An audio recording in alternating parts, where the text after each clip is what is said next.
Good morning, everyone. So happy to have you with us this morning, Larry. Before we begin our discussion, which I'm really looking forward to, I have a couple of housekeeping items for you all. We're going to be doing questions a little differently today to get everyone more involved in the conversation. When we get to questions, if you'd like to ask a question directly, please just raise your hand. If you would rather remain anonymous, you can email questions, and this is really simple, to q@nytimes.com. We will put this on the screen, but it's q@nytimes.com, and Adam will ask the question on your behalf. And please remember to keep them as short as possible so we can get as many in as possible. Larry, you have been Treasury Secretary. You helped the nation out of a recession. You have been president of Harvard. You ended your presidency at Harvard in a rather dramatic fashion, I must say. Would you please give your reflections a decade later? You know, seems like a long time ago. Yeah, if I look back, I made plenty of mistakes. I created more turbulence than I should have. I set more priorities than I should have, and that generated much more controversy, and it caused my tenure to be shorter than I would have hoped, or than those who appointed me would have hoped. And you know, those are real mistakes, and they're on me. On the other hand, I have to say I look back with a lot of pride on those years. I came with the view that a great institution had become rather complacent and decadent, and was failing to meet its responsibilities to the world, and with a lot of determination to fix that. And I think there's a lot from those years that I can look back on, and that I hope Harvard can look back on with a lot of pride. We put in place a program that now many others have emulated, that meant that no one with an family income under $60,000 had to pay anything at all to go to Harvard. And that did a lot to put the issue of equal opportunity and economic diversity on the map in higher education.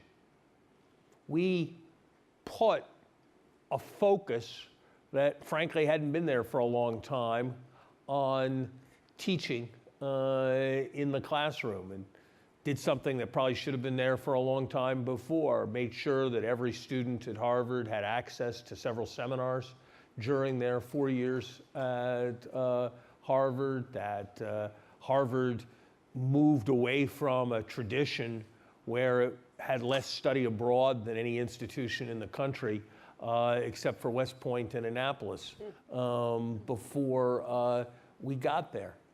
We took on questions of management in universities. When I got there, people thought it was academic freedom to be able to buy a Dell or an IBM computer, and as a consequence, the scale of Harvard's purchasing power wasn't used to buy cheaper computers. And more consequentially, Harvard had more professors over 80 than it did under 40. And that was an important issue for us to take on.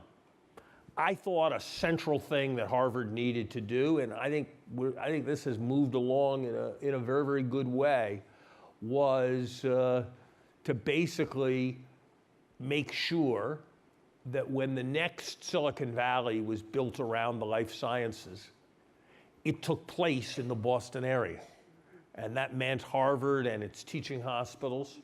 That meant taking a different approach to private sector collaboration than most Ivy League universities had before. And I also stood for, I didn't always do it in the right ways, but I stood for the principle that in many ways the most important kind of diversity for an academic institution was diversity of ideas and thought, and that there needed to not be an orthodoxy. Number of people mad on our campus, but I would do it again by being the first Ivy League president in 30 years, to attend an ROTC commissioning ceremony. And I thought that given all that universities benefit from their association with the United States, that citizenship came with responsibility as well as privilege, and that meant being part of, it meant supporting the military. And on a range of other issues, I thought it was very, very important that all viewpoints be represented. And I think there's been some cultural change, at least at Harvard, not enough from my point of view, on those things. Do you So think that I'm proud of the change that got brought about. I wish it could have been brought about with less turbulence, but I guess I do think that complacency, orthodoxy around a certain set of ideas and focus inwards are besetting problems facing higher education. And Harvard's a kind of city on a hill in higher education, at least a lot of people want to watch.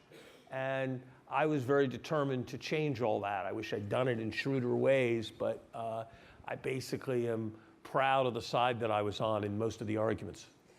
many of the controversies on campuses these days seem to be rather insular, sometimes over food, liberating supper clubs, speakers?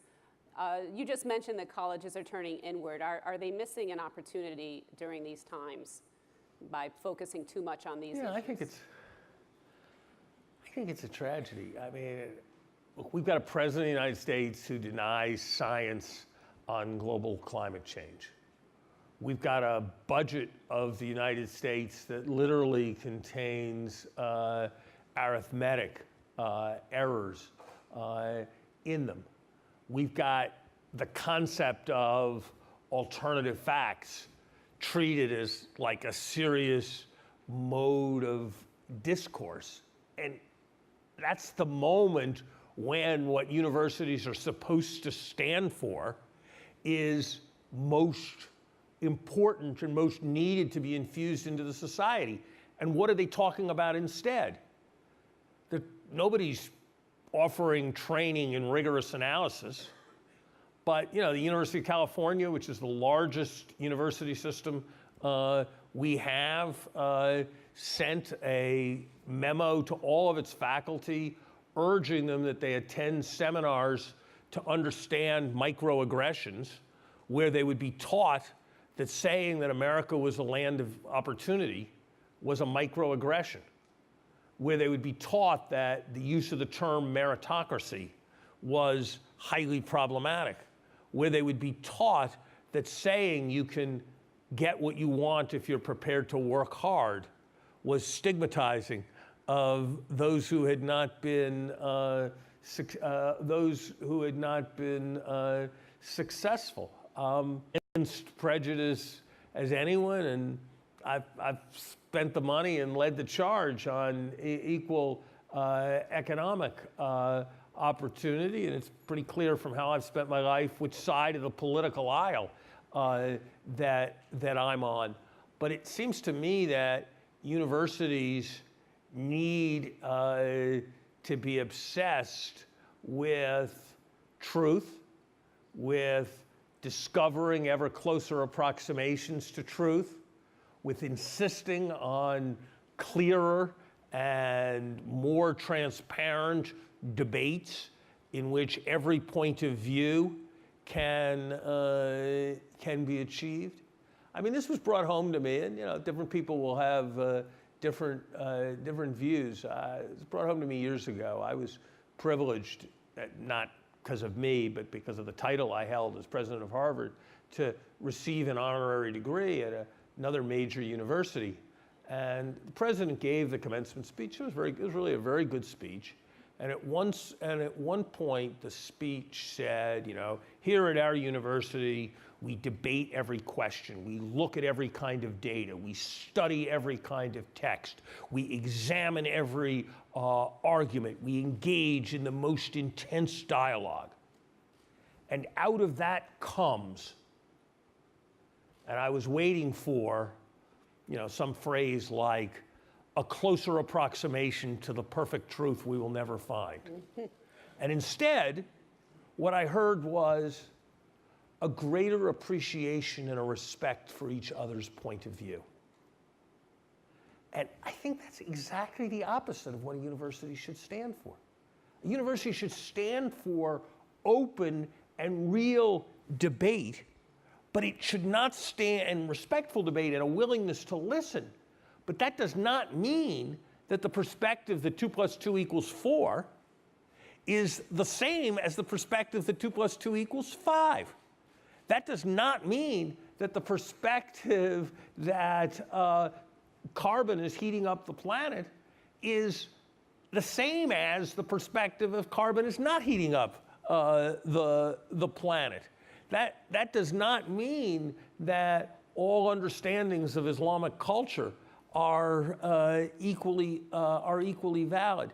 And so I think we have, in important respects, lost our way into a kind of mushy relativism where all ideas are equally good and everybody's ideas have to be respected.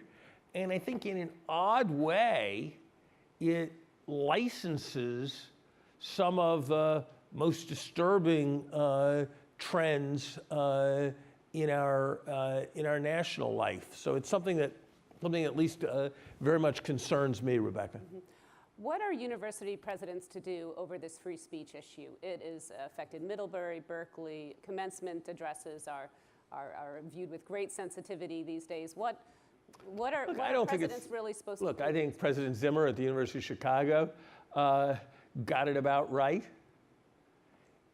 There's a safe space with respect to hearing ideas you don't like. It's your parents' house. It is not any place on a college campus. It should not be. Demands that speakers be disinvited should be rejected. The obligation to maintain order and give every speaker a chance to be heard should be respected. And when those norms of civility are violated, there should be consequences for those who violate them. One of the first things I did when I became president of Harvard was I had the corporation and the overseers, basically the trustees, reaffirm an amended policy that made absolutely clear that if you were in a building after you were asked to leave, and after you were asked to leave through a number of steps, you would be suspended or expelled from school. And that, just before I came, 30 students had kept the president and the other senior administrators out of the office for 15 days, occupying it, and there had been zero discipline. I made clear that wouldn't happen while I was president, and nobody occupied any buildings during that time, and I think it was the right thing to do. The test at Middlebury, which is a particularly egregious incident because not only was a speaker shouted down, but a faculty member was injured. Yeah. The test is not what the rhetoric is about we condemn this and it's against Middlebury's values. The test is going to be whether there are going to be some students who are identified and who are punished. And the record on students who shout down speakers, who engage in violent acts, who occupy buildings after they're being asked to leave, is not very encouraging to date. At one major Ivy League university a couple of years ago, there was actually a negotiation with students over what the university was going to do on a set of concerns while the students were in the president's office. I mean, if these behaviors are rewarded, they will be perpetuated. Now, that does not mean, and this is a very important distinction, I think, academic freedom does not include freedom from criticism. And so to say that people should not be disinvited is not to say that what they say can't be attacked or even mocked. And certain kinds of invitations are unwise. The bestowal of honors on people who perhaps don't deserve them is unwise. And if one part of a university community or even a senior university administrator wants to declare that, in their view, that some decision to bestow an honor was inappropriate or wrong, that is part of dialogue. You know, I expressed the view that while I was president, that those who were calling for an academic boycott of Israel were anti-Semitic, that if they got their way, and there actually was a boycott of Israel, that would be anti-Semitic in effect, if not intent, making the argument that if you singled out Israel when there were a number of other countries who were guilty of the same sins, certainly at that time, it raised a question. And that I cited the State Department's definition of anti-Semitism as I did that. Many people felt that I was somehow infringing on free speech. But I felt I wasn't infringing on free speech, I was freely speaking. And that I wasn't saying anybody couldn't say whatever they wanted to say. They could call on the university to do whatever they wanted. But I felt that it was appropriate to be in a position of responding.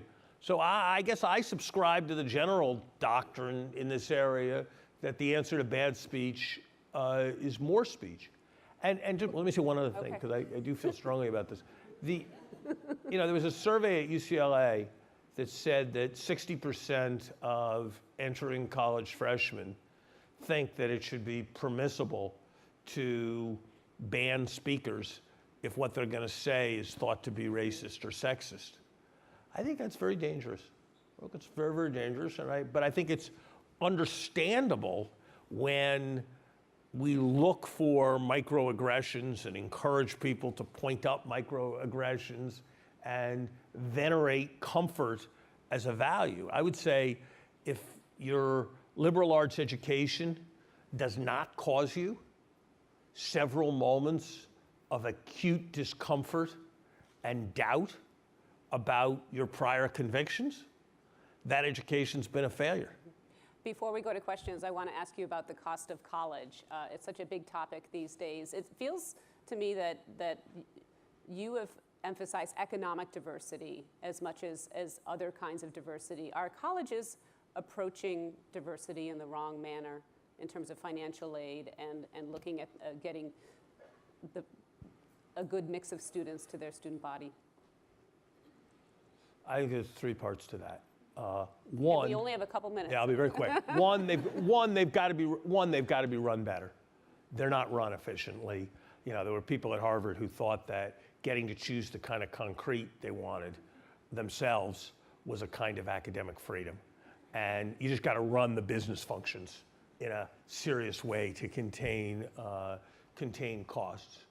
Two, the right kinds of financial aid policies are absolutely essential, and we just need more better targeted public money in this area. I mean, it's easy for me to be a little bit of a hero posturing on this at Harvard with an endowment of its size. Most institutions can't afford to do that, and so they depend on government, and we need more public resources for higher education financing. More Pell, more of what Andrew Cuomo is trying to do in New York. And the third thing is, and lots of parts of the higher education community don't like this, we need accountability and measures of outcome for both for-profit and not-for-profit institutions. There are real scandals in what's happened in the for-profit world. But the idea that you should see whether people actually graduate, that you should see whether people who are borrowing $50,000 on a federal government guarantee actually get jobs after this training for which they can, which give them the wherewithal to repay those loans. That's not an idea that should just be applied to for-profit higher education. That's an idea that should be applied much more broadly. So you don't judge the value of a life by how much someone earns, but at the same time, you do have to find ways of having some accountability that something of value is being provided. I think that's very important. Mm-hmm. Adam, you want to get us started with questions? Yes, I know this isn't a shy crowd, so we'd love to get some questions. Please raise your hand. I know this isn't a shy crowd. I've got a ton. Okay. We do have an anonymous question from the audience. The top 3 things you would tell any new president taking her or his post today based on your experience. Top 3 pieces of advice. Within 6 months, you should know how you want your institution to be different 5 years later than it was when you came. And if you don't know the answer to that question, you're marking time, not providing leadership. 1. 2, that I did understand. 2, understand that in your world, you, because you're president, have a megaphone, and therefore there's no need for you to shout. That's something I did not understand and got me into a huge amount of trouble. And 3, make sure you spend time cultivating all your key constituencies, faculty and trustees, and building goodwill. And if everything's a priority, nothing's a priority. And so decide what the 5 most important, 3 most important, whatever it is, things that you want to do are. Okay, that's great. Is there a hand over down in front, please? And please wait for the microphone and please state your name and. Okay, I'm David Burrows. I'm from Lawrence University in Appleton, Wisconsin. My question has to do with change. You mentioned that well-established institutions or programs can become complacent. How do you make them change without totally tearing them apart? Good question. So look, I think a fair reading of my time is that I achieved quite a lot of change on quite a number of dimensions with quite a lot of tearing apart. And so I'm not sure that I'm the right person to tell you the answer. It's easy to achieve change, and it's easy to achieve not tearing apart, and it's not so easy to achieve both of them together. But I guess the points I'd emphasize are: 1, figure out the change that's most important, not all the possible change that would be good. 2, and in retrospect, I understood this, but I didn't understand it well enough. It's easier to start a new thing than to change an old thing. And so when you want something new to happen, start something that does the new thing, channel new resources to it, raise funds for it, and let the other things kind of go about their way and shrink a little, and let the focus turn to the new things. And I've watched over time, both in university life and in corporate life, that many of the shrewder managers worry less about a tidy organization chart but they basically do set up things that are redundant. When they have something that's not good, they set up redundancy and let a new, better version of it gradually crowd out the existing version rather than taking on change directly, and that can sometimes be the right strategy. Great. Back to you, Rebecca. Great. Well, this is going to be a big day in the news. Do you have any quick insights or particular concerns about Trump's economic policies just before we leave the stage? Comments about Paris or? You've given me. You've got 12 seconds for 1,000 observations. Very difficult for you, I know. Look, I heard a great phrase the other day. Malevolence limited primarily by incompetence, as a description of the economic policies. They are hard-hearted, backward-looking, violative of the laws of arithmetic, and deeply threatening to our relations with other countries.